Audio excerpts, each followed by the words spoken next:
सत्यं वद सत्यं वद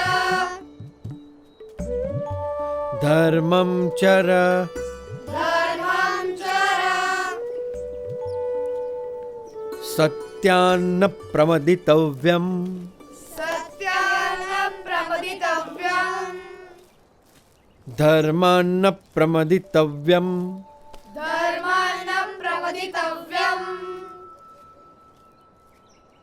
धर्म पालन, अहिंसा, सेवा, यह सब अच्छे मनुष्य जीवन के लक्षण हैं और इसीलिए इन सब सद्गुणों को अपनाते हुए परोपकारी जीवन जीना चाहिए। उसी में मनुष्य जीवन की सार्थकता है।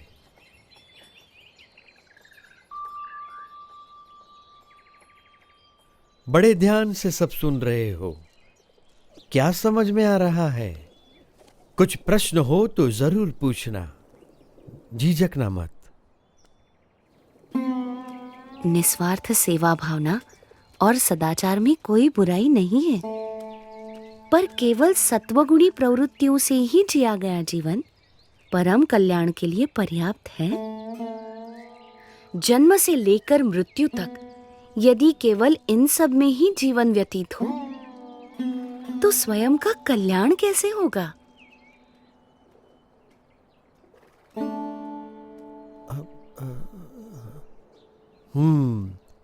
बड़े गुणी लगते हो, विद्याभ्यासी भी लगते हो और तर्क भी बहुत अच्छी तरह से प्रस्तुत कर लेते हो। तो आप ही बताओ, आपका क्या विचार है? मनुष्य को कैसा जीवन जीना चाहिए? ऐसा जीवन जो उस उच्चतम विद्या को पाने के लिए जिया गया हो, जिसे जानने के बाद और कुछ भी जानना बाकी न रह जाए। पर ऐसी कौन सी विद्या है? ब्रह्म विद्या, जिससे अपने अहंकार, स्वभाव, अज्ञान, इंद्रियों एवं अंतःकरण की गुलामी, हर प्रकार के दुख, सारे बंधन, जन्म मरण के चक्कर, इन सब से मुक्ति पाकर आत्यंतिक कल्याण प्राप्त होता है। पर केवल स्वयं के कल्याण के लिए जिया गया जीवन स्वार्थ सिद्धि का पर्याय बनकर ही नहीं रह जाएगा। यदि व्यक्ति यथार्थ रूप से आत्यंतिक कल्याण के मार्ग पर चल पड़े तो उसका जीवन अपने आप ही सबके लिए कल्याणकारी बन रहता है, एक यज्ञ के समान बन जाता है। सबकी भलाई का यज्ञ, सबकी सेवा का यज्ञ, सबके कल्याण का यज्ञ। अच्छा, पर आप हो कौन?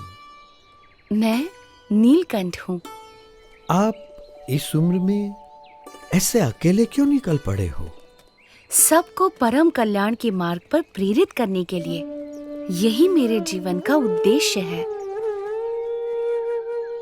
उम्र से तो आप शिष्य जैसे लगते हो, पर ज्ञान से गुरु हो।